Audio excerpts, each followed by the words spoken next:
guys, how's it going? Today's project is a really fun one, something I've been looking forward to for a really long time. I don't know if you can see it right behind me, but I am planting up my giant bunny topiary. So let me turn the camera around and I'm going to show you a little bit of what's going on. Just because Aaron and I set this video up a little bit differently. We started filming it all formal style where I was standing behind the table, and it just was not working out because it is so windy today and the light is kind of light dark because we've got clouds coming through, and it wasn't working. So I just decided to pitch it and we're gonna just kind of film it informally for you guys. So I'll just kind of show you along the way the steps that I'm taking to get it filmed. So let me turn the camera around. So this is the bunny topiary. Aaron, do you remember how tall it is?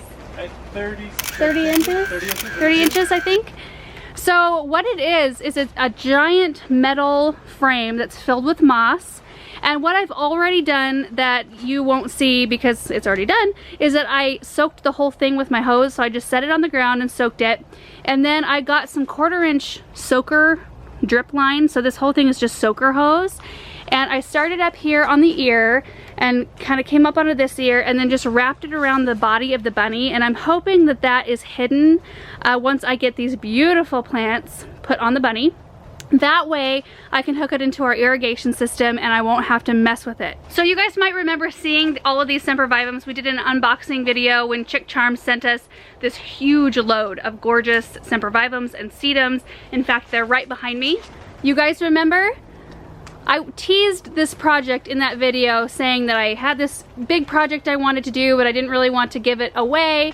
So the bunny is what we're doing today. All of these sempervivums and sedums are hardy in my zone. So I live in a zone 5 growing zone, which means that the plants need to be able to handle temperatures down to -20 in order to survive our winters.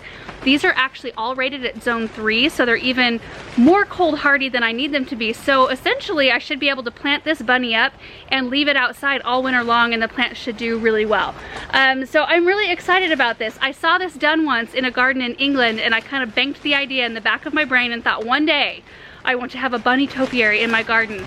And I know that this project is a little over the top, maybe a little bit, I don't know, I think my brain just works in display mode because of my garden center background. That's what I did down at the garden center.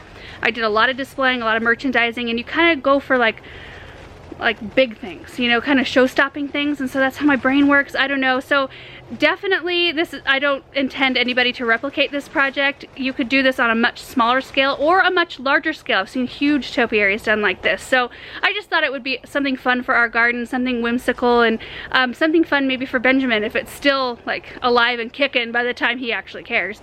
I think it would be fun. So anyway, I'm gonna get started on the project. So what I'm gonna do, I've got a screwdriver, a couple of them. I don't know why I thought having a Phillips and a flathead would be necessary. That doesn't make any sense, but I'm going to be poking holes in this form, kind of like this. It's hard to do with just one hand. Hey Aaron, you wanna come hold the camera?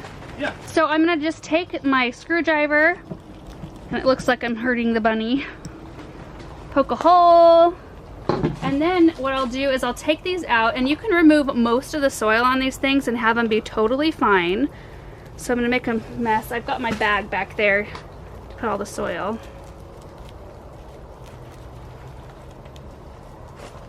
All right. So see that right there? I am leaving some roots. You don't have to leave much of anything if you don't want to, because succulents readily root right into moss spheres like this, and they live in moss just fine, especially if I've got the watering in place and I can run some fertilizer every once in a while. Just, you know, pour some fertilizer mixed in water over the form every once in a while so they get some nutrients. They should do great. I've also got some greening pins here, so that's what those look like. You can pick these up at, most of the time, your garden center. We carry them down at our garden center or craft store. And these are just to help hold succulents in that are more on a vertical. So, you know, of course, if I was putting one like right there, I wouldn't need to use one. I'm not gonna put that there. But this vertical space right here, it might need a little help. So I can kind of push that up through, and it might take more than one. Just like that. That's all there is to it, except for it takes an enormous amount of time to do a project like this. So here's a little update. It's looking really good so far, but it's taking forever to get this done. Just that right there has taken about 30 minutes. So I started with that one right there and kind of have built around and up toward the ear. And I kind of get bored working in one area, so I just kind of like branch off in other directions, and eventually I'll have it filled. This wind is ridiculous. Can you hear the plastic? That looks like there might be something coming our way. What are you working on? Digging. Digging. I need your advice nice. on something. Uh-oh. Well, I like to see you with the shovel rather than the pruners.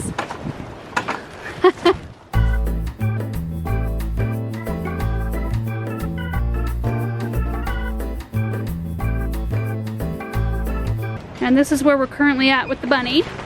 Got a little bit more done. We're about an hour in right now. All right guys, so here's another little update. I made it to the back side on the bunny's right side. You can see the ear is pretty much done. You can still see the face. I left the feet and the hands. And then if I come around this side, doesn't that look pretty? Look at all the colors and textures right there. I love it. And I'm kind of leaving little drifts open, and I'm going to leave a little bit more open on this side than I did on that side. I can always add more. Well, I can always take away more, I guess, in this case too. But I'm liking how it's turning out. I've got a pretty good size section to still do, so I've still got to cover like this whole spot up to here, up to this ear right here. Well, I got it all done. It took about 4 hours and a ton of scents. I don't even know how many, I didn't count.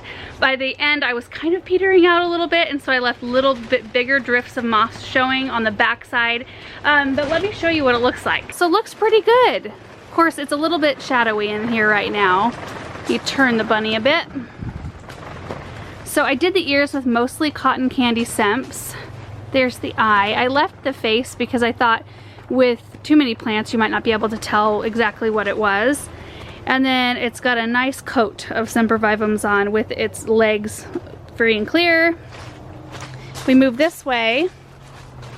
You can see the back, and you can actually see some of the drip tubing on the back side of the ears. I'm going to tuck some moss around those to hide that. It was really quite hard to get the succulents around that in that spot. It wasn't on the body though. You can't even see any of the drip on the body. But right here and right here is where I left the openings because it was just taking so long. I kind of got tired. And there's that side right there. And there's where the drip attaches. So wherever I end up putting this, either in a container or in the landscape, I'll be able to hook it up to irrigation, so I won't have to be messing with it all the time. I thought I was gonna go more green, like use all greens, but I ended up tucking a few reds here and there, and I kind of like that look, just to give it a little bit of extra color. So I know when I initially posted the picture of this topiary, quite a few people asked if this moss would stay this green. It won't for, you know, a real long time. It might this season stay nice and green, but it will eventually kind of brown a little bit, which is okay too because it's all just natural. So it's kind of fun to do a project that I've been thinking about for years. You know, you see so many things and are inspired by so many different ideas and different designs that you see, and you can't really execute on everything that inspires you. I wish we could, but budget and time and whatever, you know, life gets in the way of getting all those things done. So it's fun to do something like this every once in a while. And I actually do have quite a few scents left over, so check that out. I have quite a number left. They sent a very generous amount. But I think it would be really fun to either plant these in the landscape or do some other big succulent project with them, just to see how they do in our area, because like I said, all of the scents, so all of these and then those over there, are all zone 3 through 8, and then the sedums right here are zones 3 through 9, and those are all very pretty.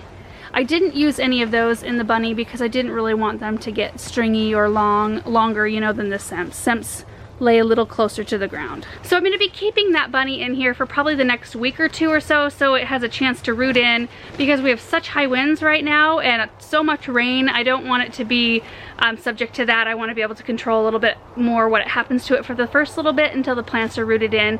But I will throw it outside and get some pictures of it, hopefully, so that you can see what it looks like a little bit better in better lighting, because right now it's kind of bad. The sun is almost down, so it's kind of that, I don't know, it's at a really weird spot in the sky. So anyway, I've got a ton of watering to do outside because of how windy it was, so I better get to it. Thank you guys so much for watching this video, and we will see you in the next one. Bye.